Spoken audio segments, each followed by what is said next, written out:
Assalamualaikum warahmatullahi wabarakatuh. Ibadah Ustaz kami persilakan.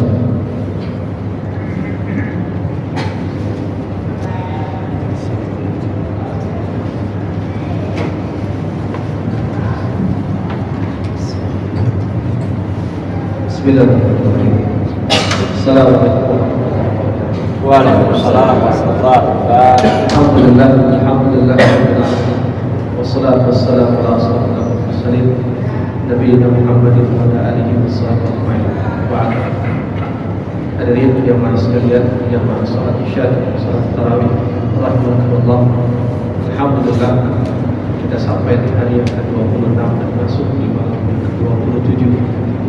Dan mudah-mudahan hari-hari yang tersisa bisa kita manfaatkan dan kita maksimalkan, sehingga kata Imam Hasan Al-Basri bahwa Ramadan itu ibarat pacuan kuda, semakin dekat dengan finish maka harus dipacu semakin kencang, bukan malah kehabisan tenaga. Jamaah sekalian mendekat Allah, satu persatu kita sudah sedikit mentadabburi ayat-ayat tentang Ramadan.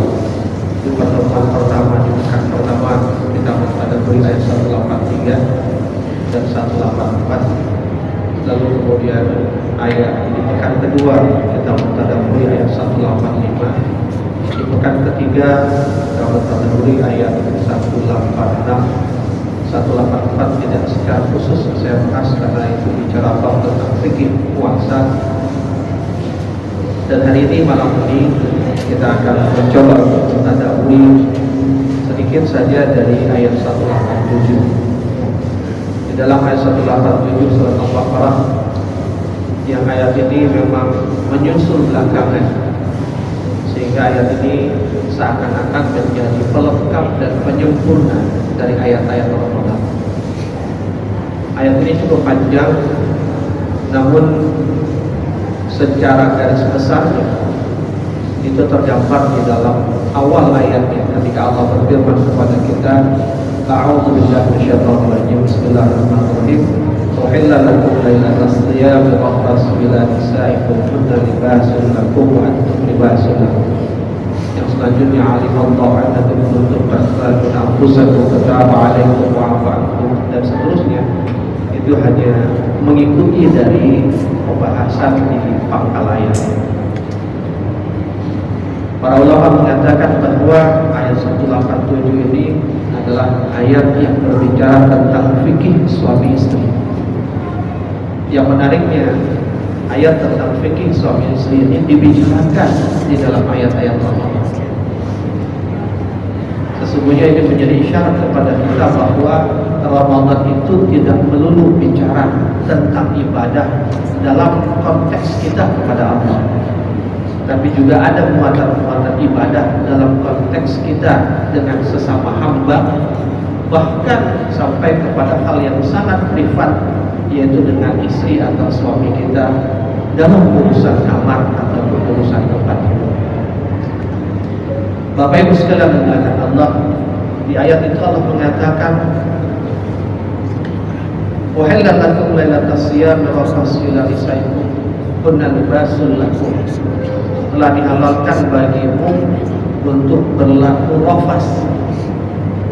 Berlaku rafas itu diterjemahkan kalau dalam bahasa Indonesia itu berlaku yang senonoh.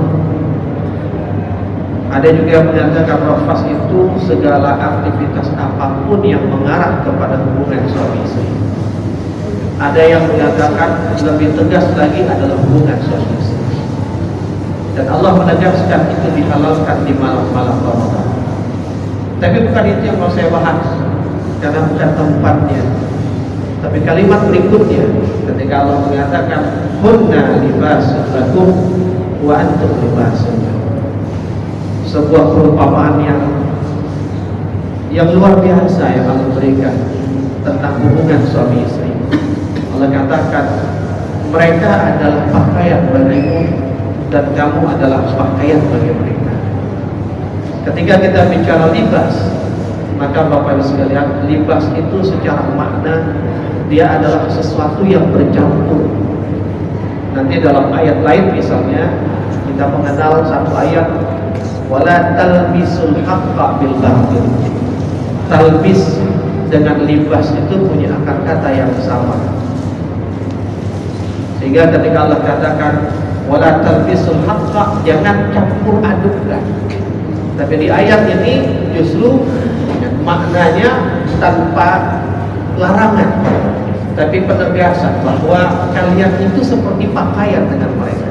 Kalian itu bercampur dengan mereka, dan bercampurnya kalian dengan mereka, suami dengan istri itu, sehingga tidak dipisahkan. Dan tidak dipisahkannya itu seperti tidak bisa dipisahkan antara tubuh dengan pakaiannya. Sehingga Bapak Ibu sekalian, di mana tubuh itu berada, pasti pakaian itu ada bersamanya.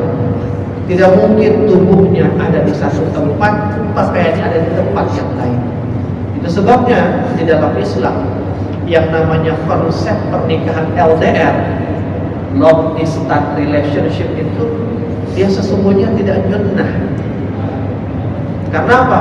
Karena dia bukan pakaian. Kalau dia LDR, pakaian itu tidak mungkin terpisah dari tubuh pemakainya.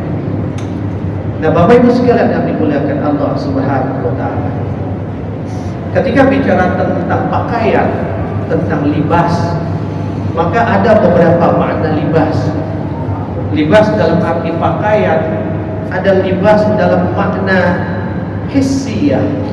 Libas dalam makna hissiyah artinya secara materi, secara fisik dia seperti pakaian.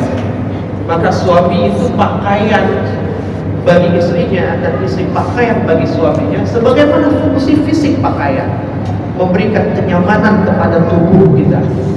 Bayangkan jika seandainya pakaian kita nggak nyaman kita pakai, mungkin bahannya panas sehingga kita kegerahan, atau mungkin bahannya terlalu tipis sehingga kita kedinginan. Tapi ketika bicara secara fisik, suami dan istri itu seperti pakaian, maka kedua-duanya dia memberikan kenyamanan sebagaimana pakaian yang pas, cocok, serasi untuk kita. Itu sebabnya ketika Allah memilihkan seorang wanita bagi seorang laki-laki, begitu pula sebaliknya. Boleh jadi mungkin dia bukanlah pasangan yang sesuai dengan keinginan kita, tapi pastilah dia pasangan yang pas dan terbaik untuk kita. Karena boleh jadi apa yang terbaik menurut kita, justru nanti ketika kita pakai, dia tidak nyaman untuk kita. Tapi Allah memilihkan yang paling nyaman untuk kita. Tapi makna libas ini juga ada makna libas secara maknawi. Artinya apa? Pakaian dalam arti maknawi, yang dia bukan memberikan kenyamanan fisik, tapi dia memberikan kenyamanan psikis.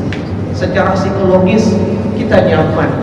Dia tempat kita berbagi, dia tempat kita mengadu, dia tempat kita menumpahkan segala kemudahan dan kegelisahan kita, dan kita nyaman dengan dia secara psikis. Itulah kemudian ketika disebutkan dalam satu doa yang diajarkan kepada kita, Rabbana hab lana min azwajina wa dzurriyyatina qurrata a'yun waj'alna lil muttaqina imama. Di antara makna qurrata a'yun itu bahwa dia memberikan kenyamanan psikis kepada kita, sehingga apapun kesulitan dan hambatan yang kita rasakan di luar, sebesar apapun badai yang kita rasakan di luar sana, namun ketika kita masuk ke dalam rumah dan kita tutup pintu rumah kita, maka suara badai itu tak lagi terdengar. Yang ada hanya kenyamanan rumah. Bapak Ibu sekalian yang dimuliakan Allah Subhanahu wa Ta'ala. Tapi bukan hanya libas dalam arti maknawi saja, memberikan kenyamanan secara batin dan secara psikis kepada kita. Libas juga ada makna libasus sehat, pakaian kesehatan.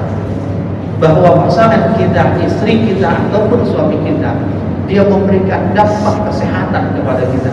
Bukan hanya kesehatan fisik kita, tapi juga kesehatan rohani kita, kesehatan batin kita.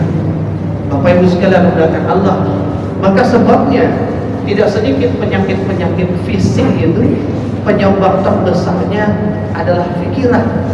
Dan pikiran menyebabkan ketidaknyamanan hati, dan ketidaknyamanan hati berdampak kepada organ yang ada di dalam tubuh kita. Dan ketidaknyamanan pikiran itu, masalah di pikiran itu biasanya bermula dari orang-orang terdekat kita. Maka ketika dikatakan sebagai libas sehat, maka dia memberikan, bukan hanya memberikan kenyamanan, tapi bahkan dia menyehatkan kita secara fisik dan menyehatkan kita secara batin. Tapi bukan hanya itu. Ketika kita bicara pakaian, juga kita mengenal libas taqwa, pakaian takwa. Bahwa istri kita ataupun suami kita, dia ibarat pakaian takwa bagi kita. Adanya dia menjadi penyebab terjadinya upgrade ketakwaan kita, bukan sebaliknya. Itu sebabnya ketika orang menikah itu, doa yang diberikannya adalah barakallahu laka wa baraka alaika wa jama' bainakuma fi khair. Keberkahan Allah atas kamu dan keberkahan Allah untuk kalian berdua, dan semoga Allah mengumpulkan kalian di dalam kebaikan. Dua doanya barakallahu lak wa baraka alaik, artinya sama, keberkahan Allah atas kamu, keberkahan Allah atas kalian berdua. Namun yang membedakan, lak itu dalam keadaan suka dan senang, sementara alaik itu dalam keadaan susah ataupun duka. Sehingga apa? Pernikahan itu sesungguhnya apapun keadaannya, sedih ataupun bahagia, susah ataupun senang, ada ataupun tiada, dia tetap memberikan keberkahan kepada pasangan. Dan ketika kita bicara berkah, apa itu berkah? Kasratul khair wa ziyadatul khair, kebaikan yang banyak dan kebaikan yang terus bertambah. Maka seharusnya ketika seorang itu menikah, akan terjadi proses peningkatan ziyadah al-khair, peningkatan kebaikan-kebaikannya. Dan ketika disebut al-khair, maka al-khair itu adalah kebaikan yang khusus melekat kepada Quran dan Sunnah. Artinya apa?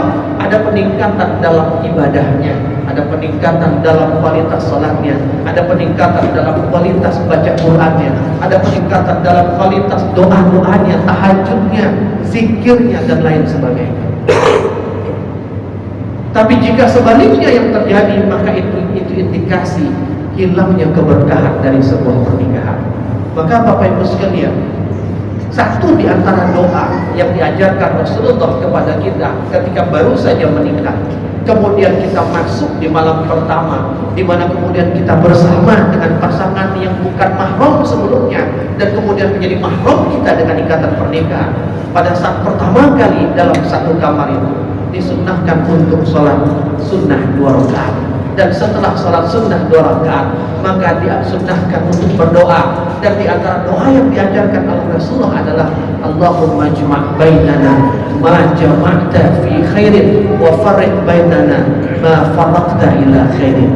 Ya Allah, satukan kami, kumpulkan kami sebagai pasangan suami istri jika bersatu dan berkumpulnya kami di dalam kebaikan. Tapi wafarriq bainana, pisahkan kami, ceraikan kami ya Allah jika bercerai dan berpisahkan kami untuk kebaikan. Ini sekaligus mengindikasikan bahwa menikah itu ibadah, dan tanda ibadah ada peningkatan ketaatan. Peningkatan ketaatan berarti peningkatan kebaikan, dan peningkatan kebaikan itu tanda keberkahan.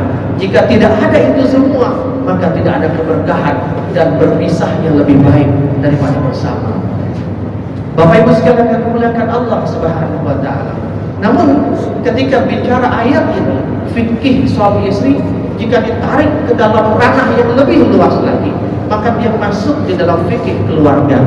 Dan ketika kita bicara fikih keluarga, bukan hanya bicara tentang suami istri sebagai kekasih, tapi bicara tentang suami istri sebagai ayah dan ibu, suami istri sebagai suami dan sebagai istri, di mana bukan hanya urusan kamar dan tempat tidur, tapi ada urusan-urusan lain di dalamnya. Dan Rasulullah dalam bab ini mengingatkan kepada kita, ittaqillaha fin nisa, kata Rasulullah, bertakwalah kalian, takutlah kalian kepada Allah dalam urusan perempuan. Ini jadi peringatan bagi seorang laki-laki. Artinya apa? Berhati-hatilah dalam mengurus istrimu. Maka kemudian di dalam surat An-Nisa ayat 19, Allah katakan kepada para laki-laki, "Washiruhunna bil ma'ruf fa in karihtumuhunna wa 'asa takrahu syai'an wa yaj'alallahu fihi khairan katsiran." Dan perlakukanlah istrimu itu dengan baik, dengan ma'ruf, bukan dengan khair. Ukuran khair, ukuran Quran dan sunnah. Tapi ukuran ma'ruf adalah ukuran sosial, ukuran manusiawi. Bahkan memperlakukan kebaikan dia sampai pada tataran dia latar belakangnya orang apa. Jika dia orang Jawa, maka perlakukanlah dengan gaya dan budaya Jawa. Jangan paksakan kita memperlakukan dia dengan gaya dan budaya yang boleh jadi berbeda dengan dia. Washiruhunna bil ma'ruf fa in karihtumuhunna. Maka jika kamu melihat ada sesuatu yang tidak kamu sukai pada dirinya, entah itu berupa fisiknya mungkin ada kekurangan, atau perilakunya, psikisnya ada yang kekurangan, maka kata Allah, bersabarlah, bersabarlah. Yang diperintahkan untuk bersabar adalah suami. Kenapa suami diperintahkan bersabar? Karena suami yang paling berpotensi melakukan kekerasan terhadap wanita. Bapak Ibu sekalian dimuliakan Allah Subhanahu wa taala. Dan lebih jauh lagi, bukan hanya dalam urusan sebagai suami dan sebagai istri, tapi juga urusan sebagai orang tua yang ada keluarga, ada anak-anak di sana. Dan dalam bab ini lagi-lagi Allah mengingatkan kepada kita, khairukum li ahlihi wa ana khairukum li ahli. Sebaik-baik kalian adalah yang paling baik pada keluarganya, dan aku adalah orang yang paling baik pada keluarga dibandingkan kalian. Maka Bapak Ibu sekalian, sesungguhnya dengan isyarat ayat 187 itu, seakan Allah ingin menyatakan kepada kita, di antara kesibukanmu kepadaku, di antara kesibukan salat-salat malammu, tarawih-tarawihmu, tilawah-tilawahmu, jangan kau abaikan keluargamu, jangan kau abaikan anakmu, jangan kau abaikan istrimu. Bahkan apa yang baik buat kita dan kita menyukai kebaikan itu, kita harus menyukai kebaikan itu juga jika dia menjadi milik bagi orang-orang yang menjadi keluarga kita. Dan Bapak Ibu sekalian yang dimuliakan Allah, Ramadan menjadi lengkap dengan ayat 187 itu. Sehingga di ayat 183 Allah tutup dengan kalimat la'allakum tattaqun. Di ayat 187 Allah tutup dengan la'allahum yattaqun. Apa yang menjadi pembeda? Jika takwa yang ayat 183 dibentuk dengan puasa, dan itu adalah hablum minallah, sementara ayat 187 la'allakum tattaqun, takwanya dibentuk dengan berbaik-baik kepada istri, kepada suami, kepada anak-anak kita, dan itu adalah hablum minannas. Sempurna takwa kita jika dibangun dengan takwa dalam hubungan hablum minallah dan takwa dalam hubungan hablum minannas. Tapi pincang jika kita hanya fokus dengan urusan ibadah, kemudian kita mengabaikan keluarga kita. Wallahu a'lam bishawab. Assalamualaikum warahmatullahi wabarakatuh.